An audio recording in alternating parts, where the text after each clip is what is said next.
Oh, Craig Brewer, hello. I mean, you're giving the game away by sitting in front of a big thing saying "Song Sung Blue" on it.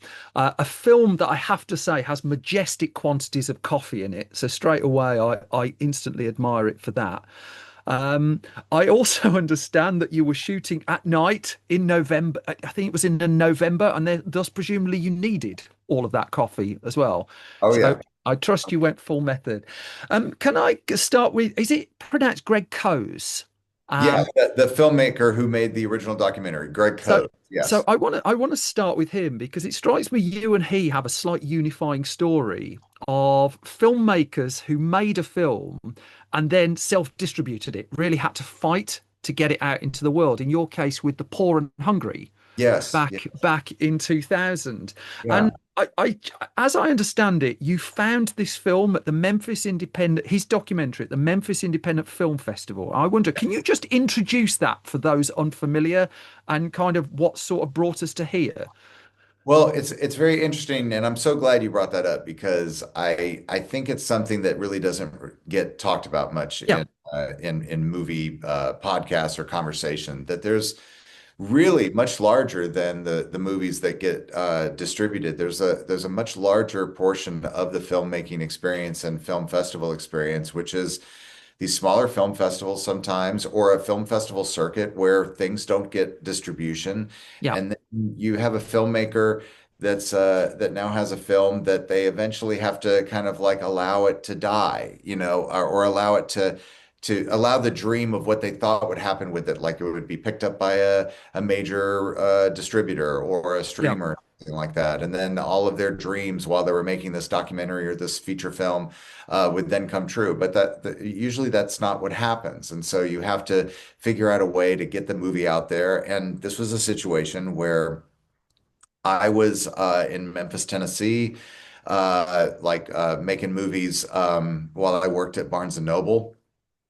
I was Yeah. shelving books and alphabetizing, and I got a 35% discount on certain days, and that's where I would get my film books and learn how to make movies that way. I didn't go to film school or anything like Yeah. that. If there was something I needed to know, I got a book on it, and then I made that movie, this black and white feature about car thieves in Memphis, Yeah. called The Poor and Hungry. And yeah, I went to the Hollywood Film Festival, and then it went to the local film festival, which is really the only reason why I really made the movie. I was thinking that it would just play in Memphis, Tennessee, at this festival called Indie Memphis that had like maybe four feature films local. Like if Yeah. you're a local person, then that's where you would put your film up for the first time.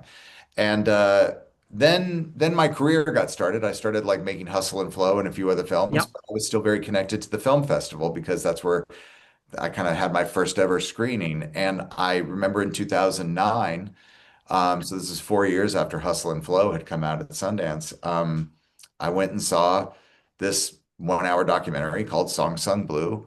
Yeah. Uh, and that's when I fell in love with the story. And really since then, I've been wanting to make this movie. But I do feel this real kinship to Greg because I felt that he was doing kind of the filmmaking equivalent of what the movie was about with musicians. I think Yeah. there's a lot of musicians too that don't hit into the zeitgeist or suddenly become, represented by a major label or goes on major tours, but they still are trying, just like Greg was trying with his documentary.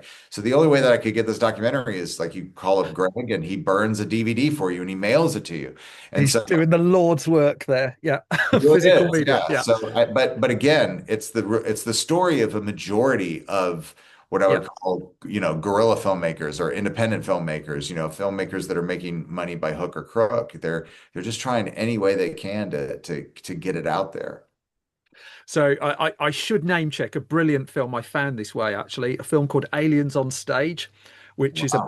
about it was made by two first-time filmmakers that they'd never done a film in their life, but they happened upon a stage production done by a bunch of Dorset bus drivers of Ridley Scott's Alien, and they did a documentary about that. So I always try and name Wow. check an indie film just whenever I can in there. In the case of Greg Coase, I was supposed to go down a rabbit hole of you. But I ended up going down quite a rabbit hole of him. And Yeah. he tells the story because he's put the documentary finally on YouTube in the last day or two. So I've been catching up with it. But he tells the story of on his website of you getting in touch and of you sending an email to him, which he then ignored. And how you had to email him a few times to kind of like crack him a little bit. Yeah. Can you Yeah. tell me your side of that story? Yeah, I don't know. I don't know. It's interesting. I don't know about the ignoring thing, but I can probably see that being the case. I mean, Yeah, either one of a couple of things, either that um, he didn't quite believe what I was doing, or he didn't know my sincerity of it. But I'm pretty persistent, and we became pretty good collaborators on moving forward. But I think that probably. When you've been living with the subjects as long as he has, I can imagine him being pretty protective, and he yeah. was pretty protective of Claire and the family that we portrayed. But yeah, we became quite good friends actually during the making of the movie. You say protective. I mean, he talks about, he does have a sentence in there. I was going to come at the end. He says, now as it evolves into a new form, I feel a profound sense of loss. And Yeah, he's not downbeat on the whole process. But again, I really want to name check him because, as I understand it, he put 8, 9 years of his life in, absolutely, and absolutely. no, and then, with all due respect, you come along and then it's turned into, and again, this strikes me as a film that's come together as an independent first, but it's turned into, a Hugh Jackman, Kate Hudson Christmas Day movie. Yeah, yeah. I, It's a, I think about Greg all the time because here's this like almost a decade of dedication to this story. And again, it's kind of like what I was saying that you put all this work into something and you want your work to be recognized, and then someone like me comes along who is obsessed with it, and then I turn it into this movie now that's going to be coming out around the globe. Uh, yeah, and it must be a very strange feeling. Like I thought about that when Mike and when Claire and her whole family, Mike's family, was watching the Song Sung Blue, my feature, and yeah. like how strange it must be for them to watch it. But I mean, ultimately they loved it. But I often think about Greg, that it must be strange for him, even as an executive producer on this project, to have this movie that you've dedicated so much time to. And now there's this, movie that now has movie stars portraying these people. And it's, I even in the movie tried to give Greg a little bit of a nod where I have the son Dana Yeah. start to get into show, into using the video camera and capturing everything. And that was a little bit of my nod Is to that, Greg, yeah. of saying like, he's kind of a combination of the son in the movie and also Greg Coes for the huge contribution he made to this family. So, for those who are unfamiliar with the film, Song Song Blue is about effectively tribute artists. And it's Neil Diamond in this particular case with a dab of Patsy Cline. But it brought to mind to me the tagline for the Commitments back in 1991, working class film with music underpinning it. And the tagline to that is one of the best of all times. They had absolutely nothing, but they were willing to risk it all. Yeah, yeah, And I wonder, I do wonder if you've got some kinship on this because one of the reasons I really took to this film is it's resolutely working class. It's yeah. resolutely no gloss, no cynicism, but it's people whose biggest enemy a lot of the time appears to be just poverty and being able to afford things. Yeah, yeah, and it's not like a device like, oh, wouldn't it be great if we No, if no, we made them struggling musicians or just struggling people in a working class situation. Um, I find that that's really the music artistry that I'm around a majority of the time in Memphis, Tennessee. Um, I sometimes will tell people it's like, do you ever have a toothache that you just want to rip the tooth out of your jaw yourself because it's just so bad? So you go to the dentist and you go, I don't care how much money it costs, thousands of dollars, take it out. Well, I've known plenty of musicians that actually just had to kind of suffer through it. yeah, Uh, you could say like do the $1,000 copay on insurance, but you might as well say pay 1 million. They don't have it. There are musicians that are working multiple jobs, but it doesn't mean they have any sort of health insurance, so they have to just kind of muscle through it. But people always say the same thing. It's like, well, why don't they stop doing this hobby and why don't they get serious about their life? And that really is this profound, misunderstanding about what it is to be a musician or an artist. They can't help it. They have to be this thing. They are this thing. And we have a tendency to punish those people around us as much as we would love to believe that it's a lottery ticket, that it's like, oh, maybe one day you'll be famous. Well, there's so many more people that are just really just playing for their community. They're playing for their city. They're playing, barbecues and, local neighborhoods, and to me, that's really the beauty of that of the story of Mike and Claire. But you mentioned, the commitments. The Commitments was a movie that even back when I was working on Hustle and Flow was really an inspiration for me. I Interesting. love that movie, and I love Yeah. finding people who have never seen that movie because there's nothing better than I love saying, "All right, sit down, you're going to watch this movie," and it was such a profound experience for me because if I don't know if you remember when the movie came out, but the soundtrack was just something that Both volumes, they so successful. Volume one was they engineered a volume two out of nowhere. Yeah, yeah, I remember that. yeah, and I bought it. I bought it. Yeah, yeah, I got that. But I mean, I've God, the Commitments hit me at just the right time. It was a film. It was a film completely out of nowhere. But the Commitments was fiction, and I'm always fascinated. If I can talk to the writer version of you just for the minute, because the problem you've got, it struck me, it's only when I considered it afterwards. The problem you've got with this story is people inherently don't believe true stories. Right. And I just wonder, I think you navigate it really well, but I was just trying to wrap my head around the job you had at the start with these constituent parts and events that I'm not going to spoil that happen in the film, Yeah. and how you make sure we actually believe it. Because I don't get that. I don't get I that. I really wrestled with that on this movie. I mean, there's Yeah. a couple of moments that happen in Yeah. my life that I remember saying, like, Craig, should you maybe not put this in the movie because people are going to think that you've orchestrated this for emotional intent or something like that, or some ironic twist, but I just couldn't ignore it. It was the th there were the moments that I just went, I can't believe this happened. And I've even found that there have been some reactions of people going like, "Oh, I don't really buy that that really happened." And I just want to shake them and go like, "It did. It did. Yes, that car hit the house again." It's like and they can't believe it. And so you're absolutely right. I mean, there's something about true stories that we're distrustful of, because it's too good to be true. Yeah. So I mean, can you take me into the writing of it then? Can you how many drafts does it take for you to crack something like this? Was You there know, a much darker version somewhere along the line? I have to say that it was a real it came out rather quickly, but it was a little tricky for me because you do have to do. I had these conversations with Larry Karaszewski and Scott Alexander. They did Oh, Dolomite. Yeah. Dolomite Yeah. is my name, but they're also just synonymous with taking like rather extreme characters and their life stories and figuring out a way to put it into 2 hours. And it's so hard because you say, much like Neil Diamond's catalog, it's like, well, which ones are going in? Like, Yeah. what beats of a human life do you want to celebrate, and which ones do you want to maybe merge with another one? And that's hard. So the first thing that I did was I realized that this was a story that took a place over maybe 15 years.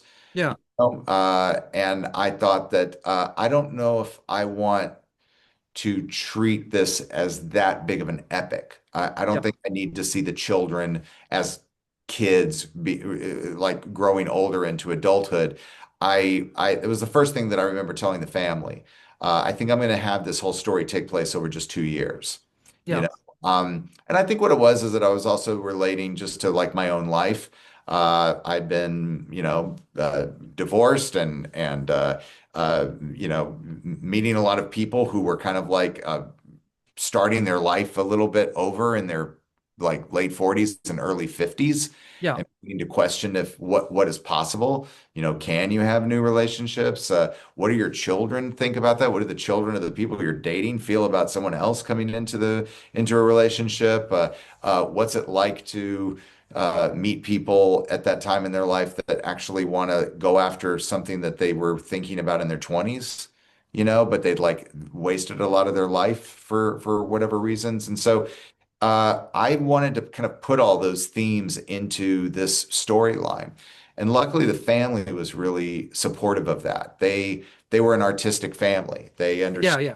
that if they just gave me a bunch of stories, and they gave me a lot of stories outside of even the documentary, and Greg Coase gave me a lot of stories that he couldn't put in the documentary, and some of it just resonated. That I was like, that moment that you just told me would be perfect for this part of the arc of a narrative that I'm used to doing original stories. But usually when you're doing original stories, there are those moments, you can, access the hero's journey and all these kind of things like, oh, what would be a good moment here that would show that someone's having a cathartic moment. But then suddenly a bit of information would come up from my interviews with them that I would say like, there it is. That's a moment. I didn't know that Mike Sardina had a heart attack when Claire had this accident that you're talking about, and that wasn't in the documentary, but it was just something that the daughter Rachel told me, and I was like, there's the moment that I needed for this arc to occur. So it's challenging to go after a life, but I find it's a little bit more challenging to go after lives of people that aren't that well known, because you want to give them that epic telling of a feature film, but at the Yeah. same time you want to keep it grounded. You want to believe that it's real, which it was real. I mean, you mentioned the family there, and in particular, a member of your cast I want to talk about. I know I'm supposed to talk about Hugh Jackman and Kate Hudson, terrific in the film. I don't think I've seen a better supporting performance in the last 12 months than Ella Anderson. I couldn't Um, be more. I wish more people were talking about that, because I think it's the best supporting performance I've seen. And I'm not just being a proud parent of the movie. I think this woman, this young woman, is amazing. Absolutely stunning in the movie. A fantastic debut for her, even though she's been working in television yeah. almost her whole life. It wasn't until my daughter came onto set and started seeing her perform that she was like, oh. That's that girl Henry Danger, this Nickelodeon show that she's been No watching idea. for. No idea. I had no idea either. No idea. No idea. I felt like such a dad. I was like, I don't know what you're talking about. And then, I noticed that she has like 3 million followers from all these kids that have been watching her.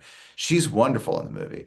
So real, so believable. And her character in particular is just such a relatable character to so many teenagers, I think, especially teenage girls that I know, especially my daughter, Yeah. who has creative, crazy parents. And to some extent, they have to take care of their parents because they're so unhinged at times, And I feel a lot of emotion for. This is turning into therapy for me. This is. You have the same thing. What's your situation?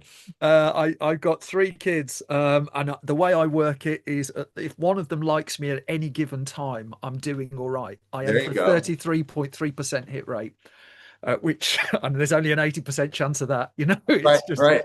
so yeah. But don't But you feel that they're kind of taking care of us a little bit? a little bit, yeah. Only the bits they want to, though. That's a whole other podcast. That is. Right. But accepting that all films are fragile and a culmination of so many arts and that come together under one umbrella, it struck. The more I've thought about that performance since, and I know it's like a press junket thing to say, isn't she brilliant? Yes, she's brilliant, and I get that, but it falls apart if she doesn't work. Absolutely. You The know, whole she is the pinch point of it. And I just wonder how you found her and how you knew. Is this when you were back doing your first film, would you have had that laser focus to know straight away that she was the one? Did you see something you wouldn't ordinarily have Well, seen? I knew exactly what you're talking about. I knew how important it was that we find the right person very early on. And I remember going to my casting team and saying, and Mary Renew and Lindsay, who worked on my on Dolomite is my name. I remember telling them, we need to find a new Davine Joy Randolph. So when we were doing Right. Dolomite, I remember saying like the most important role in this, other than Dolomite, is going to be the role that we cast Davine in, she was new. I mean, Davine, I worked with her on Empire, Yeah. uh, when I was directing on the television show Empire, and when we brought her in, I just knew this was a star performance, and now she's an Academy Award winner. And so I remember telling Mary, like, we have a real tall order. We need to find someone new, fresh that people have not seen, and they have to be brilliant. And she goes, well, the only way to do that is that we have to just read everybody. And that's what we did. And so, as much as there's so many agents in the world that call up and say, like, well, I want my client to have a meeting with you, there's also a bunch of hungry actors and actresses that are like, no, I'm going to read for you. I'm going to show you that I'm this role. And that's exactly what she did. I remember seeing her tape, and then I got on a Zoom with her, and she absolutely nailed the audition. Just old school work. I remember taking the tape or taking the file over and showing Hugh, and he was just like, "Who is this girl?" Yeah. And I just can't say enough. Like it's great when you see somebody that's really good at what they do and they have that special magic that the camera wants to see them. But the work ethic, I think, is something that I'm really surprised with with young actors. I can see when they've put in the work, and Yeah. that's what she did. This I have to preface this by saying I'm not trying to criticize or badmouth another film. It's just I need this just to reference what I'm trying to talk about. Sorry, that's a terrible setup, isn't it? But Yeah, I'm with um, you. Let's stir up some stir the let's pot up. slag everything else Yeah, off, right? yeah. So if I look Great at the text. if I look at the film Bohemian Rhapsody, which some people love, some people don't, the Yeah, last 20-25 minutes of that film is the Live Aid concert. right, And it was a friend of mine who pointed out to me that because that Live Aid concert and because the music was so emotional anyway, the film would have had, in their view, exactly the same emotional reaction because of that without the hour and a half before. And their argument was it's the music that's doing the emotional heavy lifting, not the storytelling. right, So my right. question to you, and I don't think your film falls into this trap, but I'm really fascinated by the process of it. When you've got a songbook from Neil Diamond, some people will love his work, some people won't. When you've got a songbook that is capable on its own right of stirring up emotion, how do you as a filmmaker make sure that you're not leaning on the songs and you're leaning on your character and story? Well, I'm in a very privileged position, I think, with this because of something that I learned in service to Hustle and Flow when I was 12 years old and watching Amadeus. Oh, okay. Yeah. I remember my father, who we had a very, special relationship because we loved movies. That was the Yeah. way we communicate. And I remember him picking me up from school and saying, "We're going to go see this movie about Mozart." And I wasn't too thrilled. Yeah. I was like, I'm into Prince, I'm Fat Boys, I'm into, Run DMC. I don't know if I'm going to really rock this movie with Amadeus, so to speak. Um, and then I I I was hooked. Yeah. I just remember being this made. I mean, Amadeus hit me like Raiders of the Lost Ark did and Star Wars. I was just like, what is happening right Yeah. now? Like I remember hitting that scene at the end, watching him in bed and he's dying and he's breaking down the Requiem Mass and Salieri's writing it down line by line, and I found it to be so thrilling and I think what it is that when you watch people construct something, or you're watching somebody like the Commitments did, Yeah. um, you're watching them rehearse something, and just learning how to sing "Ride, Sally, Ride" as opposed to "Roy it, Sally, Roy it." You're watching people try to get something right, and then you're also coming to that scenario or situation with the narrative of what these people are going through in their life. Yeah. And I remember when we were doing Hustle and Flow, I was like, man, I think that I've got the same problem with Hustle and Flow that I think that the 12-year-old me had with rap. I mean, with Amadeus, which is like not everybody likes rap. Yeah. So how am I going to get people who don't like rap to like this movie about rap? And the answer was in Amadeus. It's like, well, you've got to show people actively struggling to get it right. And then, and so when you're watching the construction of Hard Out Here for a Pimp or Whoop That Trick in Hustle Yeah. and Flow, it's now your song. It belongs to the viewer now. Whether you like rap or not, you just made a rap song. And so Yeah. you now care about this song so much so that it won an Academy Award. And so I think that when you look at a song like Play Me, for a Neil Diamond song, um, but you're now watching Hugh Jackman's character play softly on a guitar and he starts to sing this song about feeling lost and, where am I in my life? But then Kate Hudson's character starts bringing a Yeah. keyboard in and plugging it in and trying to find the right sound to accompany this as he's continuing through it. Oh yeah, that's the right string sound. And then she begins to accompany him and then begins to harmonize with him. And then it ultimately takes a verse with him. That's that's different than just depending on the song to carry the emotion because now you're really invested as a viewer in the people's passion for the music. And I think that's something that we tried to do throughout the movie. It's like, well, how are we going to, and especially in the final act, Yeah. I mean, in the final act, and don't they, and I rather love Bohemian Rhapsody, but I also love Purple Rain. But we knew that we couldn't just rely on having a great concert. There needed to be Yeah. stakes. There needed to be emotional stakes where people go like, can they get through this? Will they get through this? We've been falling in love with them as we've been watching them do this for so long, and now they have to do it, and that's what I felt with Mozart has to finish this Requiem before he dies. So I think that that's really what when you're dealing with music movies, and it's hard with musicals, I think even more. I think it's even more hard with musicals. And I didn't make a musical, but with musicals, like the song is fixed, and you have to, Yeah. that's what it is, and you're trying to be in service to that moment. But to construct a music movie and have those moments where they're singing tunes that how are you going to make F the Police ring in Straight Outta Compton? It's like, how do you Yeah. set it up where it actually is emotionally pleasing that when it hits, you're like, ah, there it is. That's what I needed in this moment, you know? I mean, you've mentioned your father once or twice there. Can I just ask you just briefly about him? Of course. What Walter Brewer, if I've got this Yes. right. Yeah. And you lost him a year or two before The Poor and Hungry. Yeah. And clearly he's been monumental in your love of movies. Am I right in thinking that you used the money he gave you to fund that film? And can you talk about how important he was to why we're sitting here? Absolutely. My dad was one of these guys that he was in shipping, and he absolutely loved movies. And all of my big monumental movie making or movie watching moments was with my father. I remember a great memory is us, and you also got to remember, like being a kid in the '80s.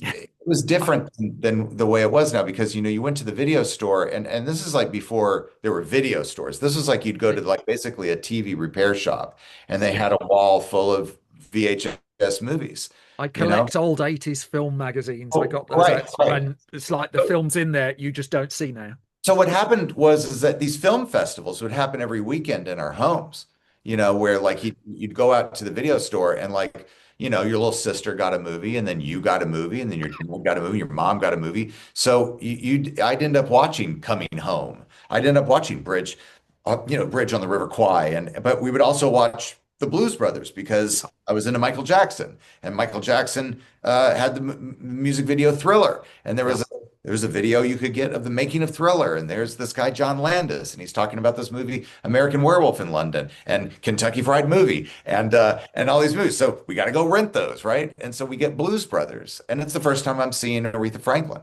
It's the first time I'm seeing James Brown and John Lee Hooker and Ray Charles. I've heard them, but this is the first time now I'm seeing them, and I think that's really when my father and I began to like really communicate a lot. And so I went off to Memphis where we had moved to California, many years later and my mother and father are from Memphis, but I went to go live in my father's house in Memphis. And I was trying to make movies, and I made this movie just like Kevin Smith told me to do, and Robert Rodriguez and all the people that were making movies at the time. You max out a credit card, you go into debt, you shoot on film, and that's how you do it. But it turned into a horrible experience for me because I was kind of a slave to the equipment. I didn't know what I was doing, and I kind of lost my way. And I remember I was at this bar in Memphis and I wrote The Poor and Hungry and I sent it off to my dad and he read it and he was so inspired. And this was like 1998. And he was like, here's what you need to do.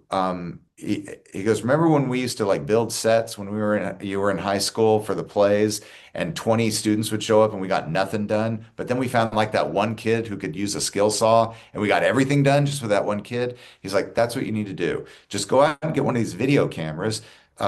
Stop apologizing for having no money. Celebrate the fact that you don't have any money and make this movie about car thieves in Memphis with like a crew of two people and then just cut it on a computer. Like that, he had this whole seminar that he went to in San Francisco where he saw nonlinear editing and he was fascinated by it. And I remember me going like, yeah, but Sundance doesn't accept video. And he was like, screw. So I got inspired and I went out to Barnes and Noble and I got all these magazines on like how to do digital video. And then I came back home and a guy called me and it was for my dad's work. And he said, Craig, I'm so sorry, but your dad was complaining about back pains, and I ran him to the hospital. I'm so sorry to tell you this, but he died of a heart attack. He died, Christ. and it was the same day. Like the same day, he called me and said, don't be afraid. Get out there and just put the camera in your hands and stop thinking about like what festivals want and all this bullshit. Just make it. And now I'm a dad, and I think about just how expertly he stuck the landing. I mean, like, how many times have I left my kids where I'm like, could you please make sure you put the pizza boxes in the trash, you know? And like that would have been like the last thing I said. My dad was like, don't be afraid, you know? And so my mother came to me, and she said, look, you've got about 20 grand of inheritance. And I said, should I put it in the bank or what should I do? And she goes, well, your dad was raving about the script he wrote. Why don't you use this money and make the movie? And so I think I was armed as a young man with like, for the first time in my life, the notion of mortality. And I Yeah. was, because my dad was a healthy guy Yeah. and it just, a blood clot fell into his heart and he was gone. And so I think for the first time in my life, I was like, am I making my last movie? Like, is my first movie like my last? And so I kind of was trying to think about like the themes of life when I made that first film. And I've been thinking a lot about that with this movie, obviously. And it's been a nice full circle where it's like when I started my career, 25 years ago, and when dad died, I wasn't a parent. But now I'm a parent, and I'm at that place where my dad I'm now surpassed my dad's age when he died by 3 years, 4 years, and it's very much on my mind, that I'm now making a movie about a man who's a father who is also struggling with mortality and should he have this last try at trying to express himself. So yeah, he means a lot to me. And it's a strange thing, unfortunately, as you know, that when a father dies or when a parent dies, it's I heard Ken Burns, the documentary Yeah. filmmaker, Yeah. said when a parent dies, their death is actually the last gift they give you. You just don't know it's a gift because it's so strange and it hurts, but it definitely it puts you in a place of thinking about like, okay, I'm now armed with all the experiences, both good and bad, of that Yeah. parent. And what am I going to do with it now? Now that it's all on me, you know?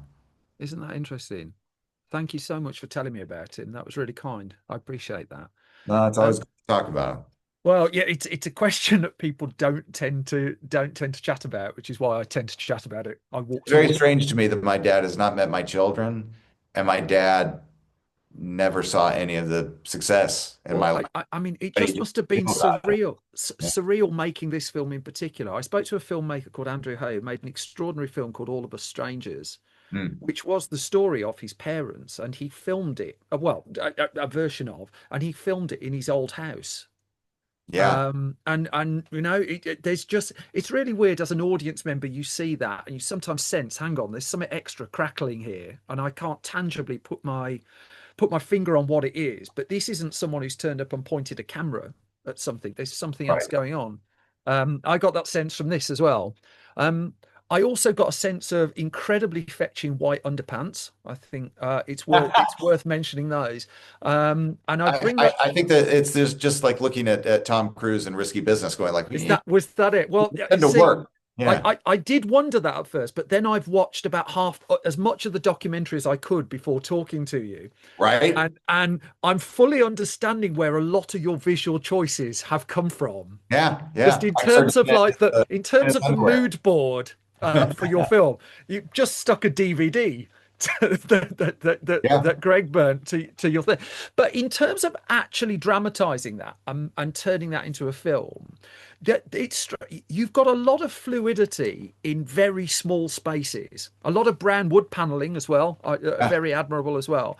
But in terms of presumably you're in quite a contained space, and yet there seems to be a lot of movement in that space, more enough for me to register, hang on, that looks a little bit unusual to me. Can yeah. you just take me into just like the shooting when you're doing the interior stuff here? It's interesting you bring that up because me and my director of photography, Amy Vincent, Yeah, had worked with each other in about 10 years. And this was kind of our return to working with each other again. yeah, And we had done Hustle and Flow yeah, kind of with the same issue, and it is an issue of how do we liberate a small area where yeah. everybody's kind of packed into this place, trying to make music, and will it feel claustrophobic? Can there be movement or the feeling of momentum in these places? But the thing is that you don't want the other direction, and this is what's also hard. So you have a crew that wants room, and they Yeah. need multiple ways to get into the room, but then you end up with like a set that looks like the Friends set, where it's like you're kind of like looking at Friends and you're going like, what young people in New York have this spacious apartment, that you could drive a Mack truck into, you know what I mean? Whereas like really you need something more realistic. And when you're dealing with people that don't have a lot of money or they're living in small homes, that's what they're dealing with. And what it basically costs is a lot of angry crew and a lot of frustrated directors of photography going like, Craig, we're in a real house, and we filmed that all in a real house. Never built a set. You're wondering where you're going to put the lights. Your producers are saying, why isn't this moving faster? You want to say, kiss my ass. Look at what we're dealing with, having to like hide all these lights in this tiny space. Every second, we're bringing in the air conditioning unit because it's just absolutely sweltering in here. But what you do get is you do get this feeling of authenticity. Hugh Jackman has been on some rather large sets in his career. I've spotted that. Yeah. He felt different on this set. He's sitting down at a dinner table eating Kentucky Fried Chicken with like this family in a real, middle America, low income, house dinner table, and it hits different. It's a different feeling, and it inspires the way I shoot it. It inspires what kind of details we want on the refrigerator, magnets and what they look like. Many times I think that people look at clutter and they would go like, "Oh, that's too much." But I'm like, I got to be honest, as somebody who lives in the South, it's really quite tidy in here. Like, I mean, no, I mean, you look quite at home. That's like that's my office. That's what I grew up with. Why would you throw Not away a magazine? I don't. Quite the opposite. I've got completely the opposite problem. I, I've had Nathan Crowley on this show in the last month or two, and one of the things about his set construction, and I hadn't really considered it until I started talking about it, was you don't have to show the edge of the set to know how big it is. Interesting. And in your case, you are showing the edges of the set to show how small it is. I thought that Yeah. was a really interesting paradox. Those two came like kind of side by side with each other. And you've said that you didn't build a set. Tell me where you went and tell me why you went there. Well, first of all, we weren't able to shoot in Milwaukee, so we shot in New Jersey, which Yeah. I really loved. New Jersey has like fantastic access to incredible crew from New York and Brooklyn and Queens and all the boroughs and not to mention the film crew in New Jersey. But they really do have all these different locations. You really could go and do something rather urban, but they also have like different neighborhoods. But I gave my Clay Griffith, our production designer, like a very difficult task. It's like I need a real house that has a big window, and I need a street to be able to come towards it and then bear right because a car hits the house Yes. Yes. I mean, very crucial moment, and I want to be able to film it through the window and not use any special effects or anything. And so that's what he had to go out and do. So like we'd find a perfect house, but like the interior wouldn't work. But there was a street. Then we found one that the interior would be perfect, but it didn't have that street moment and it didn't have like the windows set up in the front. I'm like, well, can you cut a hole in the house? They're like, Craig, people live here. We can't just cut a window wherever we want it to be. So luck would have it that there was a house that was about to be demolished. It was on a street where the street turned exactly the way we wanted it. Had a beautiful window in the front bay area, in the front, big bay window in the front. And we got it for a song because they were going to tear it down anyway. And we could decorate it any way we want to. But so the exterior of that house that the movie takes place in is also the interior of that house. And again, led to that feeling of yeah, feeling yeah. real. And the crew felt that way as well. I know the clickbait question is supposed to be what was it like showing the people depicted and Neil Diamond the film, but I'm if it's all right, I'm going to ask what's it like showing it to Greg. Well, I remember. Well, I was always very concerned about that, and Greg was always invited to the set, and I Yeah, mean, he was an executive producer on the project, and he was busy with some other documentaries that he was doing, but he would come down all the time, and I remember a few scenes of like looking back at him, just kind of like crying with with emotion, just watching what Hugh and Kate were doing. And it just really was a testament to his love for Mike and Claire. I remember just being so, coming to him going like, how do you feel about this? And just I can't imagine what it was like for him. I mean, and same with the family. I mean, there was this one moment where the Rachel, the daughter in the movie, yeah.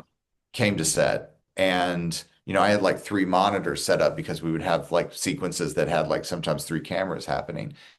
And I said, would you like to see the concert that we shot the other night of the finale?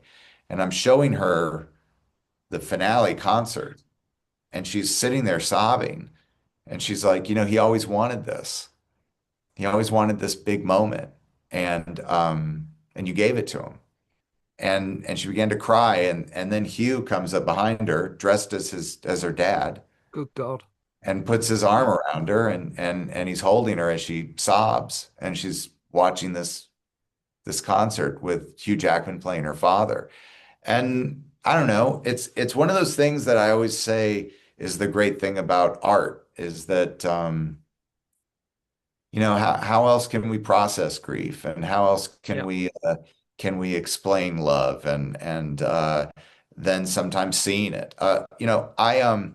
It's interesting. I'm seeing what is that water world behind you, and Yes. I've yeah, got yeah. that's the hate on HD DVD now. You've got the same producer. It's John Davis, isn't it? Oh yeah, John David. Yeah. Yeah. So let me tell you, I have this thing that I do in my life, and you mentioned the commitment, so I'm just gonna come clean on this. I do Great. a thing called the shelf, right? So when I come up with an idea for a movie, I imagine going into a unique VHS store and like rental house, and there's like a shelf that is the category of your movie. So I guess we'll say music dramas, right? Okay. And so if I'm going to be working on this movie that I have yet to write yet called Song Sung Blue, I picture the spine of that VHS tape I on. love it. But then I try to think about like if I was curating the video store, what would be the two movies on the left side of it, and what would be two movies on the right side of it? And so for this movie, it was The Commitments. Um, it was I struck gold there. Yeah. yeah, you did. So The Commitments, Rocky. Yeah. Um, uh, Oddly enough, Stop Making Sense, Jonathan, Okay. because I really wanted to capture what it's like to be in the mix of playing with your friends. Yeah. There's a certain way that Deme filmed that movie that was both a spectacle, but you felt like you were immersed in the band, right? Yeah. But the fourth movie was this movie, Shadowlands, Oh, Jesus, it's great. Anthony right? Hopkins, Anthony Hopkins and Deborah Wing, Deborah Winger was right? supposed to be Nigel Hawthorne, and they recast it for the Right, movie right. It's version. Yeah. C.S. Lewis falling in love with the American Yeah. writer That's right. Yeah. and her experiencing cancer, and then how, right after they fell in love and got married. And so how does a family deal Yeah. this new trauma that's coming along? And so uh, I think about I really thought a great deal about that movie. And there's another situation of I remember seeing it with a good friend of mine who had just lost his mother to cancer, and we saw it in a theater together. And I didn't see him cry at her funeral. He cried at this movie, Yeah. and sometimes we need those moments. We need to be sitting in the dark and going like, "Oh, someone knows me. I just didn't know they knew me." I will correct you that Rocky 4 is the best Rocky film. I'm quite happy to have that fight. But I'll do it. Not the director's cut. Director's cut's terrible. The original's fine. Craig Brewer. Oh, We're being told we yeah, have to no, wrap it up. I'm just doing But the wrap up line now. right at the cusp of a Rocky Four fight Yeah. right now that we need to get into. But Craig Brewer, if I can just say, our time is up. I think you've done your dad proud. Oh, thank you, The sir. very, very best to you. I hope our paths cross again. Oh, I hope so too. Thank you. Have a good one.